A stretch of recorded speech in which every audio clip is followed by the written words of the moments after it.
Hello and welcome back aboard the good airship Hopium, where you're going to spend the next several minutes listening to your favorite YouTube gigantic personality talking. Oh, wait, he's not going to be here, it's just me.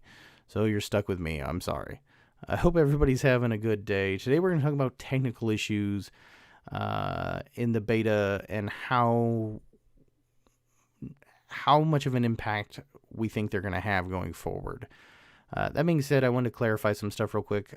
Last time it seemed like some people got very upset and they did not listen to the whole video when I did one of these blogs. The point of these is to sort of talk about both sides and both sides' fears, because here's the thing. There's two sides to all these arguments. Both sides have some valid points, and we all just want the same thing. We all just want Gigantic to succeed.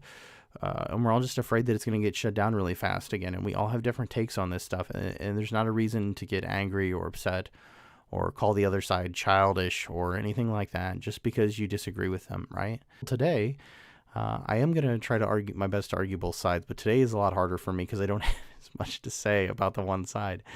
So the main side is that it's scary to release this game with a bunch of glitches and technical issues. Because it can drive people away. It can make people not want to play the game. When a character doesn't work right, when a move doesn't target quite right, some people might put down the game and walk away. And every single person that walks away makes it harder to build up this community, to get this game rolling, to get this game growing. And that's a scary thing. You know, people put down games all the time for glitches and technical issues. It happens every couple months. You see some new game come out that has technical issues and it drives people away. It gives the game bad reviews. And that's not something any of us want for Gigantic. And that's understandable. And there's a lot of people who are really, really scared about that, who think that with this game in the state that it was during the beta, that basically this game is going to flop because of how many glitches or technical issues they ran into. The thing is, though, and now I'm pretty much just going to switch sides here. I didn't hear that from everybody. In fact, there was a lot of people I've talked to over the last couple of weeks that basically will tell you, man, I played a lot. I played like 100 plus games, or I played 200 games, and I didn't have hardly any technical issues. Even me, myself, I had two minor issues. An issue where it skipped the pre-match character selection screen, which wasn't a big deal because in Rush you can change character anytime, and that didn't exist in Gigantic Prime. So I'm hoping that was just. I also didn't get any glitches at all in October, so I'm hoping that is maybe just a Rush issue, and that it won't affect Clash at all. Because if it's just a Rush issue, like I said, it's not a problem because you can change characters at any time.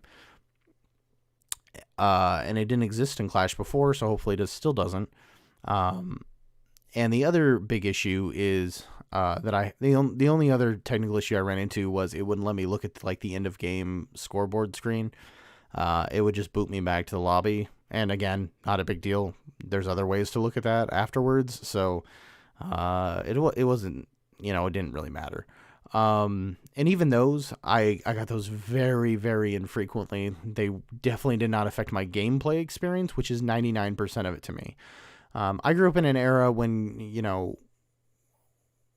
games were not nearly as polished as they are today. As much as we all like to think about the good old days, multiplayer gaming used to be, sometimes it would be a lot worse than it is today. I've definitely, as somebody who played Gears of War 1, that game was a hot mess, and that game spawned a giant franchise, but its multiplayer was a hot mess of way worse glitches and technical issues than I have ever experienced in any version of Gigantic.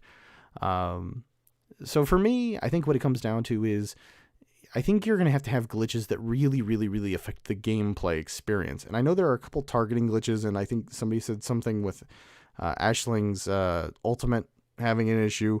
I don't know how common those were, if they were every single time.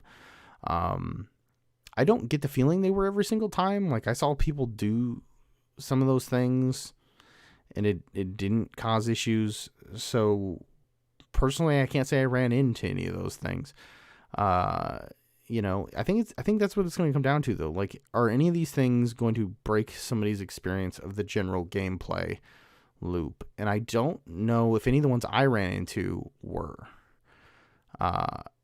Hopefully not, because as of right now, I don't see a lot of these issues getting fixed. I think some of them will probably get ironed out before the game releases, but post-game, after this thing comes out, I think a lot of this stuff getting fixed beyond that point is really going to depend on sales. So hopefully some of these things get ironed out over the next couple of weeks. For example, I know some people were having technical issues getting into parties with people who were on different versions of the game. And that one doesn't surprise me at all, because that was there was crossplay between like the Windows Store version and the Xbox last time, but there was not other crossplay. So it's kind of a new feature, I guess, but I'm sure there's some ironing out they need to do in that department, and it doesn't surprise me at all. And I'm sure that might be something they can fix pretty quick, hopefully. But overall, I didn't get that many, it seems to be a pretty mixed bag. I'd say most of the experience I saw people having and talking about from the tests was fairly positive. But occasionally I have seen it pop up where somebody is just really, really panicked about these technical issues and really think that it's going to kill the game. Me, every time, I will say this, kind of as a closing note, out of all the people I've heard, they got friends to try the gigantic beta a couple weeks ago.